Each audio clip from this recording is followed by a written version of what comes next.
Super 6లో భాగంగా Annadata Sukhibhava PM Kisan పథకంలో రైతులకు రాష్ట్ర ప్రభుత్వ సాయం 14,000, కేంద్ర ప్రభుత్వ సాయం 6,000తో కలిసి సంవత్సరానికి 20,000 చొప్పున సాగు చేసే భూ యజమానులకు అందించడం జరుగుతుంది. అంతేకాక భూము లేని కౌలు రైతులకు మొత్తం 20,000 ఆర్థిక సహాయం పూర్తిగా రాష్ట్ర ప్రభుత్వ నిధుల నుంచి ఇవ్వడం జరుగుతుంది. అన్నదాత సుఖీభవ పిఎం కిసాన్ పథకం అమలుకు 2025-26వ సంవత్సరం బడ్జెట్లో 9,400 కోట్లు ప్రతిపాదిస్తున్నాము.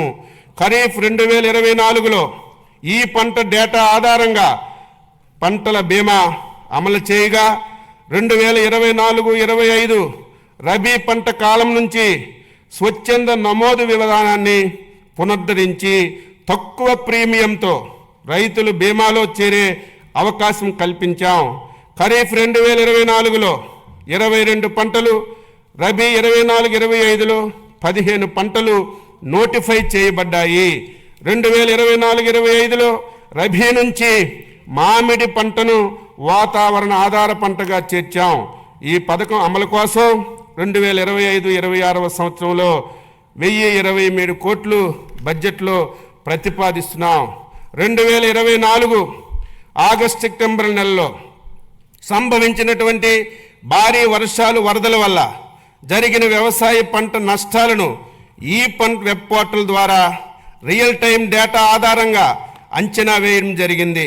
తద్వారా వాస్తవ సాగుదారులకు మరియు అధిక సంఖ్యలో కౌలు రైతులకు నష్టపరిహారాన్ని అందించాం.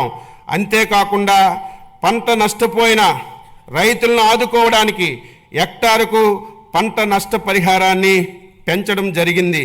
ఈ మేరకు పెంచిన సాయంతో 1,85,000 మంది రైతులకు 20 రోజుల్లోనే 284.56 కోట్లు ఇన్పుట్ సబ్సిడీని నేరుగా రైతుల ఖాతాల్లో బదిలీ చేశాం. రైతు సంక్షేమానికి, రాష్ట్ర ఆర్థిక ప్రగతికి కీలకంగా నిలుస్తున్నటువంటి వ్యవసాయ శాఖకు 2025-26వ సంవత్సరం వార్షిక బడ్జెట్లో మొత్తం 12,401.58 కోట్లు ప్రతిపాదిస్తున్నాం.